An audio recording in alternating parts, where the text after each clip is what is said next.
You fellas sure love to make a racket, don't you?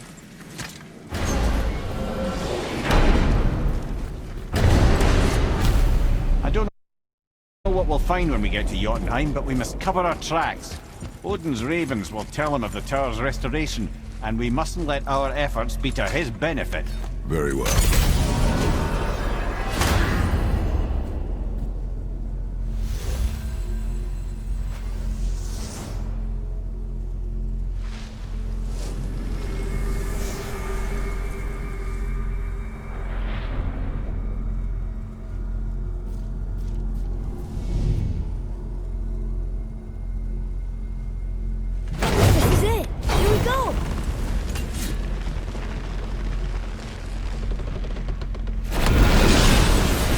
Wait a minute. This isn't going to work. What? There's no travel crystal. Tyr must have used his own eyes to refract the energy. It was his final failsafe. You've got eyes like him, Mimir. I've got an eye. One! Odin plucked out my other eye precisely to keep me from traveling. Sorry, lads. Thought that would work. What did Odin do with your other eye? He'd have kept it. In any of 100 places, I'm afraid. We've come so far. There has to be a way. Look, bit of a long shot, but for years I'd see Sindri, sometimes Brock, lurking around in that mountain when Odin came for his visits. Maybe they know something. Brock and Sindri!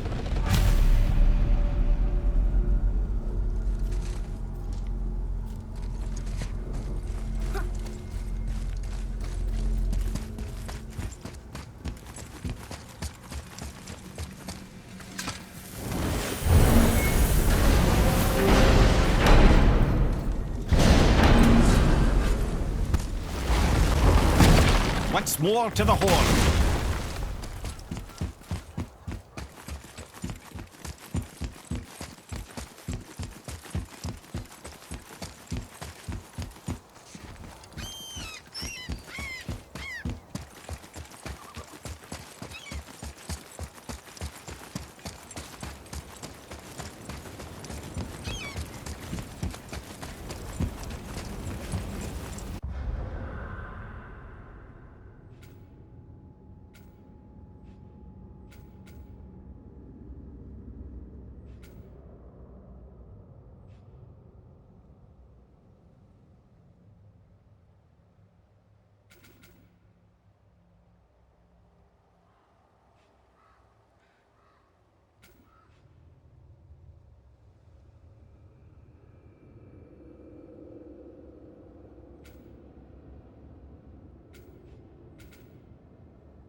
Mimir, why did you say Tyr felt responsible for what Odin did to the giants?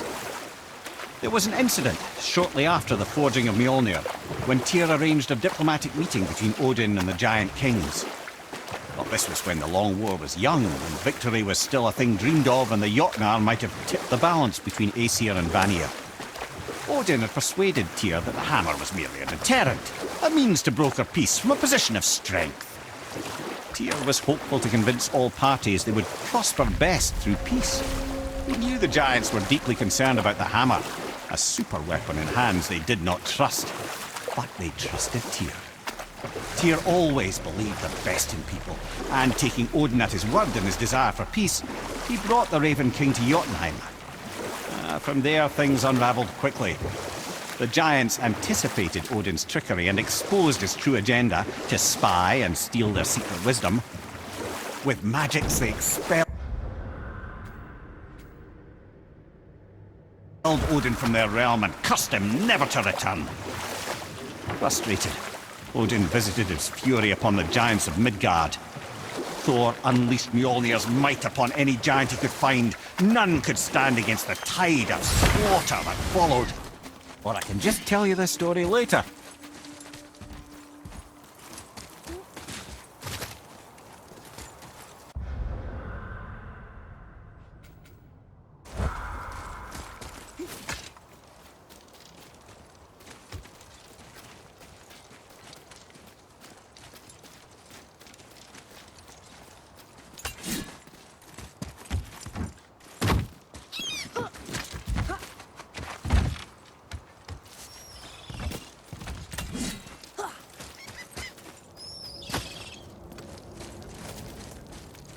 Well, looky who decided to show.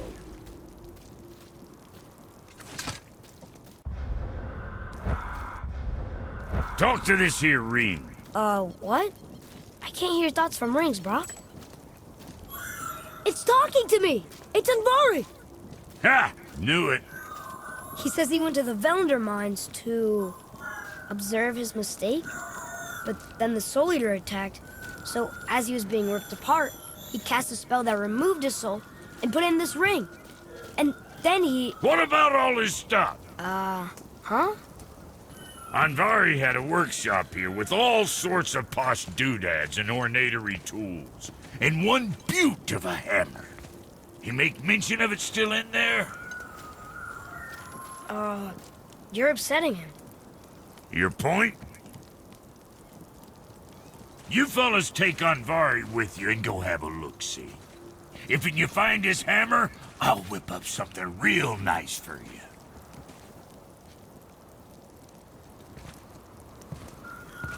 Hey now, don't go forgetting your entry stone.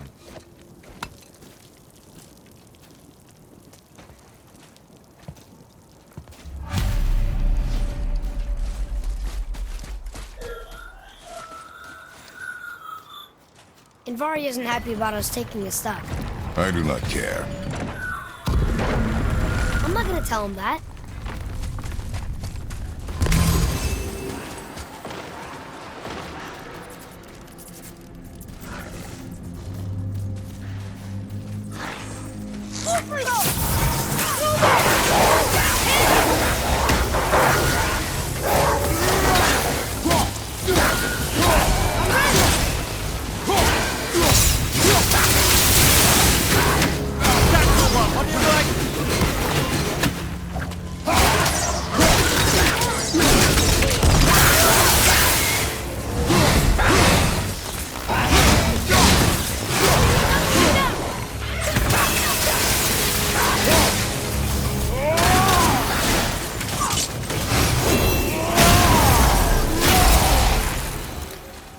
They were pretty weak.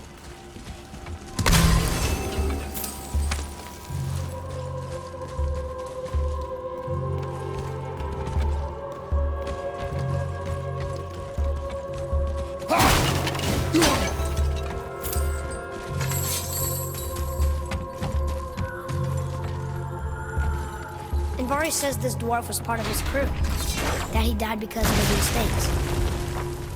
He sounds sad. The ring's grief is of little importance, boy.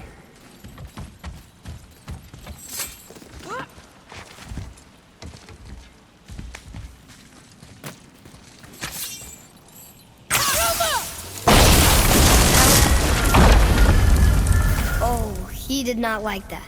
He's warning us not to go down there. Stop listening to the ring, boy. It cannot be trusted.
Silence that ring, boy. I don't know how.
Soul Eater.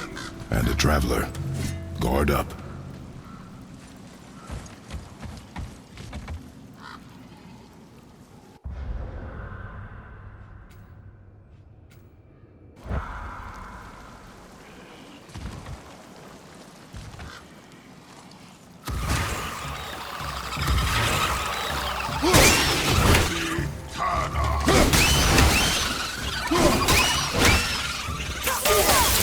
Sorry, not ready.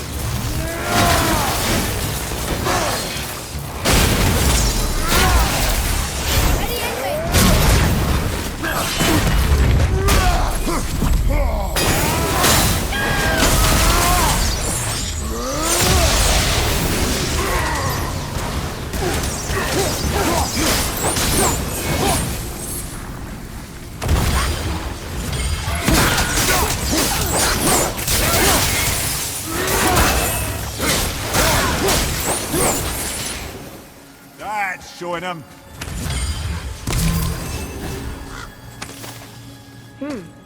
A dead soul eater. What's a soul eater even doing here? What do you mean it's here for? Boy, ignore him. It's sort of tough for me to ignore.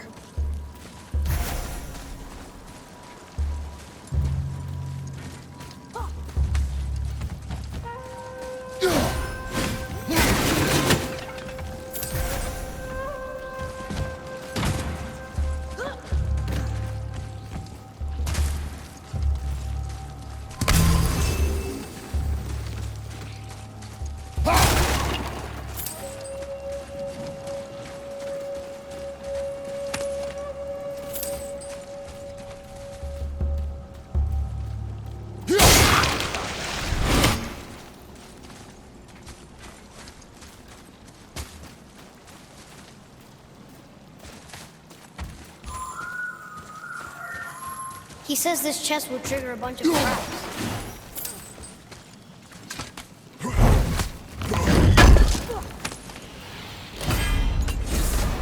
I see no traps. Sounded so sure about it.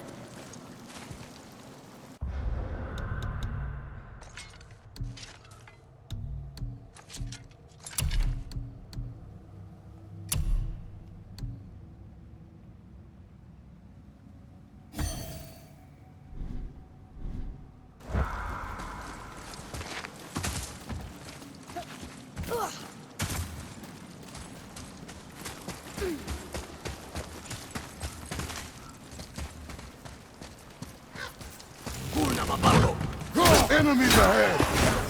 At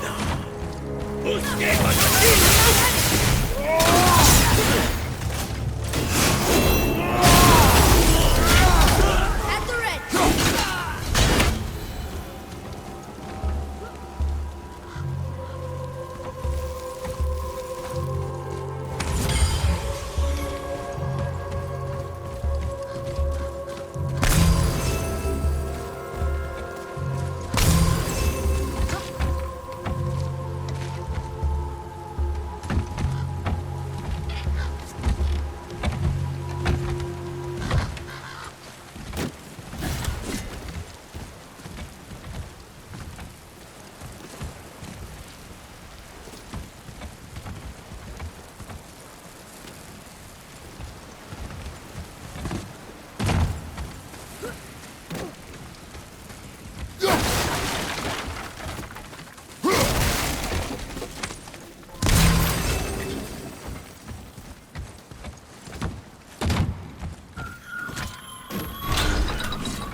Says his workshop is up there.